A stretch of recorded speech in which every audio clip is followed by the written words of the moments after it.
Aquaculture is worth more than $800 million to Australia. It's one of the fastest growing industries in the country. A company based in Adelaide has contributed to that growth. It makes what it claims is the first off-the-shelf fish farming system which completely recycles its own water and produces what amounts to an organic fish. There's now a handful of the fish Protech farms set up in South Australia, New South Wales and Queensland. And combined, they now account for about 90% of the plate-sized barramundi, which is sold through the country's largest fish market.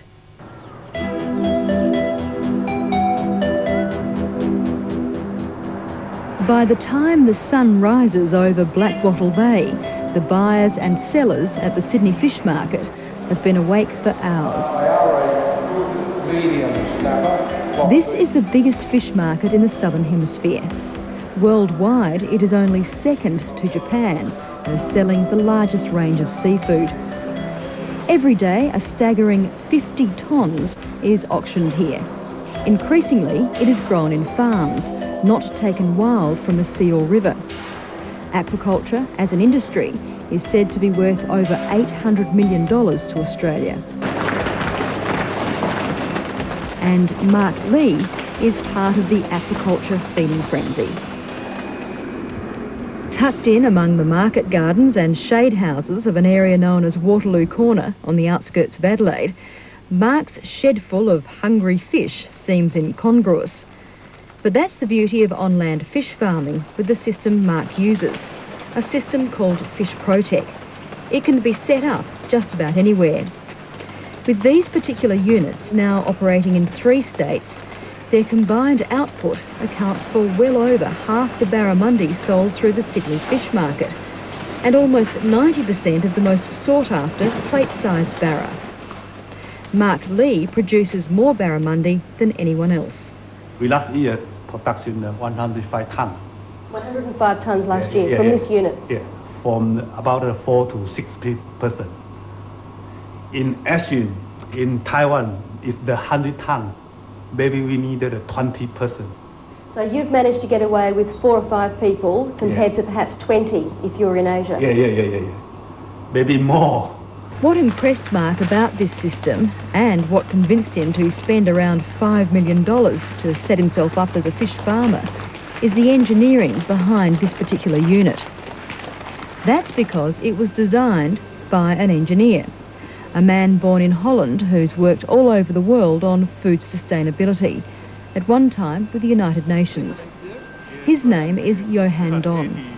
80 millimeter? 80 to 100. All right. The idea really started about 30 years ago.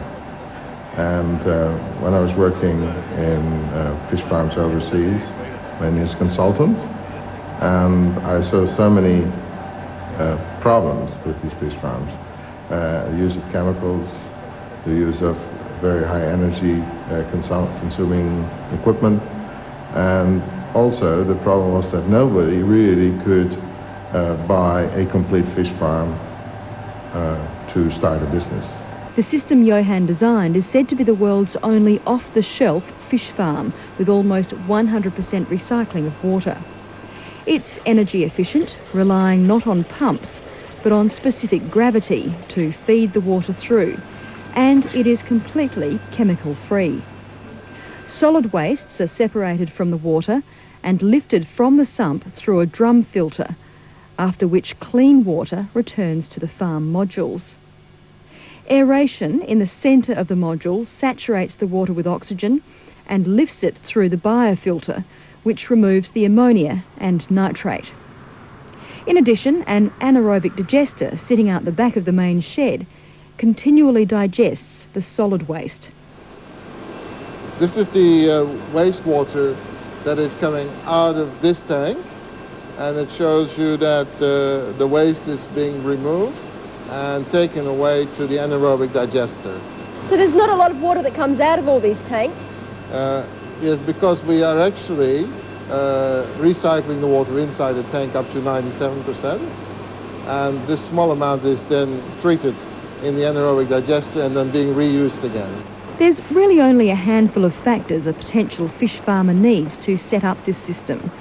A lazy $1.5 million, half a hectare of land on which to build the shed, a supply of good quality bore water, 3-phase or generator power, and the ability to roll up your sleeves and work hard. The uniqueness of the system is that it is engineered in such a way that it is commercially usable and very user-friendly. It took us a long time to get to that point. So when people want to start using equipment, normally they have to go out and buy a piece of equipment here and a piece of equipment there and stick it together, and the equipment usually doesn't match. So what we wanted to do is we wanted to have an integrated system. It's a bit like your motor car. All the parts fit in the right spots, and all the parts, of course, are designed to fit there. You can't buy a part from another motor car and fit it in. But that makes your motor car more efficient and more reliable. So we actually designed every single component in the system to work as a fully integrated system, and that makes it unique. Once the farmer is all set up, the biggest expense is food. Mark Lee's staff prepare 50 kilograms a day, more than 10 tonne every month. Unlike in ponds and offshore tanks, there is very little of this tucker wasted. It's measured precisely. Mark Lee says he can afford to buy better quality fish pellets because he knows it will all go towards fattening his fish. In fact, quite remarkably, with barramundi grown this way, scientists have found a food conversion rate of better than 1:1. These barra grow a millimetre every day. Of course, they have no predators, and of the 230,000 fish in these tanks, there's about a 2% mortality. Contributing to the high survival rate is a system of screening that means diseased barramundi fingerlings never get to see the light of day. After the barra larvae are grown out in a hatchery, they're sent to a private laboratory which has a contract with the Primary Industries Department. Veterinary pathologist Dr. Ruth Reuter checks every batch of barra for signs of disease, particularly a deadly one called nodavirus. Under the regulatory programs, each of the batches that are hatched are required to be tested about 21 to 42 days of age to make sure that this disease isn't present. So far in South Australia, we're relatively free of the disease. The fingerlings arrive at Mark Lee's farm at less than 5 centimetres long. They'll grow out to dinner plate size, about 500 grams, over the next 4 to 5 months.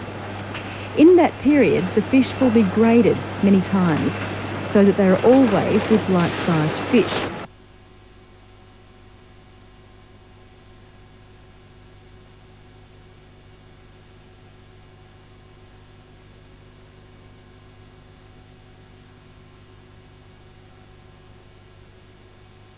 Barramundi have a nasty habit of eating their smaller friends. Every step of this process is monitored to the nth degree. Mark knows down to the single fish how many are in each of his 32 tanks.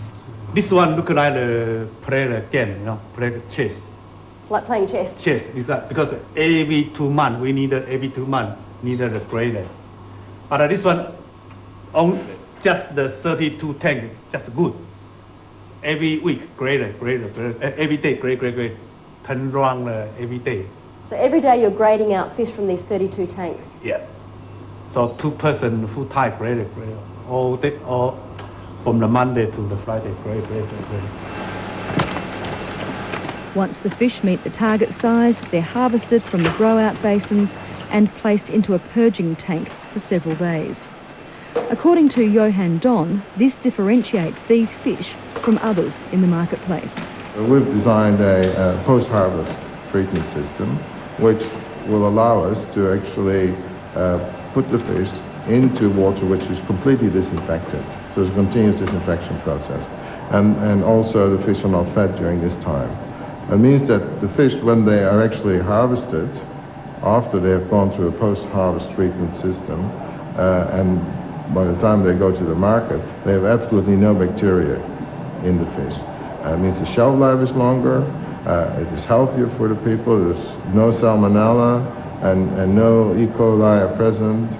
We were exporting fish to the UK, to London, and when the fish arrives in London, they did tests, and they found even after we shipped them by air to London, the shelf life was a week better than the fish they were getting from Scotland. Mark Lee and his wife Anne have tried selling to the export market. They found it wasn't worth the hassle. Some of their fish are sold live in Adelaide's Chinatown, but the vast majority of the 4,500 to 5,000 barramundi they harvest every week are packed in ice and sent off to Sydney. Aquaculture barramundi buyers, they are from Lee Moot Side. They're auctioned off to the highest bidder in a Dutch auction. That's where buyers press a button to register they want to buy a certain consignment of fish when the clock gets down to the price they're willing to pay. Aquaculture barramundi. This time, Mark Lee's barra sold for around the $9 a kilo mark. It's not bad when you consider break-even price in the Fish Protech system is about $4.50. Still, prices for barramundi are not what they used to be. Partly that's because at this time of the year, the northern pond farmers are harvesting their stock for pond cleaning. So there is a surplus. But the other side of the story is that the Fish Protech farmers are a victim of their own success. They can produce such an efficient and consistent supply that it appears they've flooded the market and brought the price down. The prices I could see dropping with the barramundi into the marketplace, and there is a lot more barramundi being grown, and I thought, well, the returns are dropping away there, so we had to look to alternatives.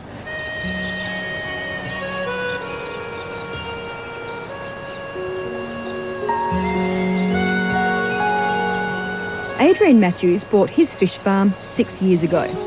He and his wife Eleanor call their business Barra Fresh, but the truth is they're now looking at growing out fish other than barra to make their rather large investment pay.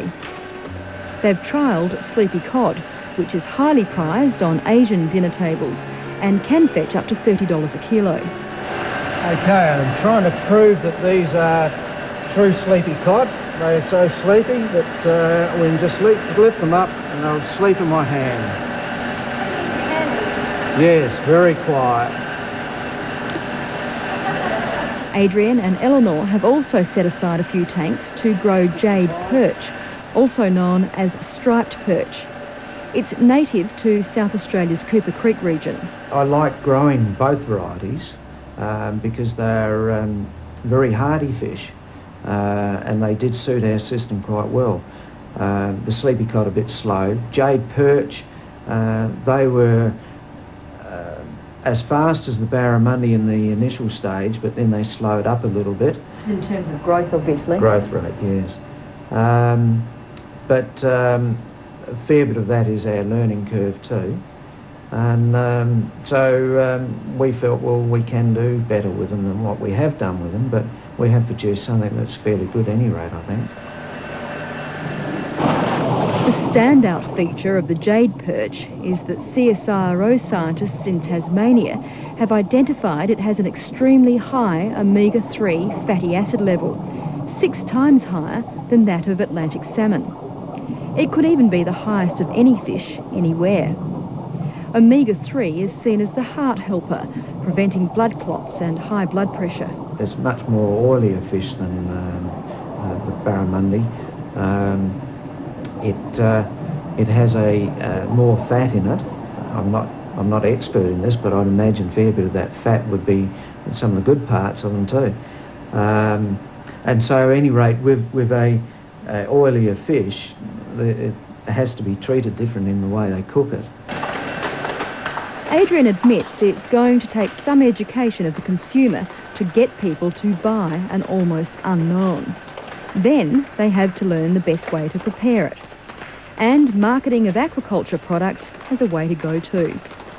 While these fish are fed what is essentially an all-organic feed, they live in a chemical-free environment and are purged thoroughly post-harvest, it's difficult to get a higher price than the wild fish fetch. The farmer can do something very good, like most of our fish are grown without chemicals and without insecticides, without pesticides, without antibiotics. And by doing that, of course, we've got a much better product. But to get that message out to the consumer is very difficult because the farmers are not marketing people. They don't have that experience to bring that message out. And so, yeah, it is very difficult to get that message out that the product that comes out of a farm and which is properly controlled is actually a lot better than the product that comes from the sea. With wild fisheries worldwide becoming over-harvested and in some cases terribly polluted, it's a message Johan Don is beginning to take internationally. The fish Protech technology first went overseas in 1994, when a demonstration model was sent to Taiwan. In the next few months, the company will start working on an enormous order from Sarawak in Malaysia. A private consortium there wants to produce 1,000 tonnes of fish a year from these units. That's the capacity of this shed multiplied 20 times over. With government help, the Malaysians are building an entire fishing village, complete with jetties and fishing boats, research facilities, housing, and of course the land aquaculture units. Total investment is over $100 million US. About 30 million of that will be spent on the fish Protech units, to be completely constructed in Australia, primarily South Australia. The countries that are developing, like Malaysia, they see themselves as a country that has higher cost for production than, say, Thailand. So they want to have systems where there's less people required to run it, where there is more certified output so that they can actually export the product. So they're looking for the technology that can perform that. A group in Vietnam is establishing a similar fishing village concept, and they're expected to place an even larger order with Fish Protech than the Malaysians have. Johan Don is well on the way to creating the sustainable, clean food source he dreamt of 3 decades ago.